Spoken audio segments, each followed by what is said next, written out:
আসসালামু আলাইকুম গাইস, সবাই কেমন আছেন? আশা করি ভালো আছেন। আমাদের সুন্দর 4টি বেড আমরা তৈরি করছি। এই 4টি বেডে আমরা পানি দিতেছি। গতকালকে সন্ধ্যার সময় বেড তৈরি করে এখানে বীজ বোনা হয়ে গেছে অলরেডি। দেখুন পানি দেওয়া হচ্ছে।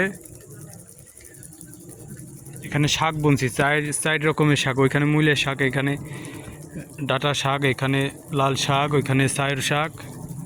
এখানে লাল শাক নাই, ডাঁটা শাকের মতো আর একটা শাক। 4 পদের শাক লাগাইছি 4টা বেডে। এই যে একটা বেড, এই যে একটা বেড, এই যে একটা, আর ওই পাশে একটা। আমরা পানির লাইন করে দিয়েছি সুন্দর করে, পাহাড়ের পানি চলে আসতেছে। এটা আমাদের সবজি বাগান। এপাশে আমাদের মরিচ আছে, বাগুন আছে, কদু আছে। এই পাশে আমাদের মার্কিস ফলের গাছ, এখন কী পরিমাণে ধরে রাখছে।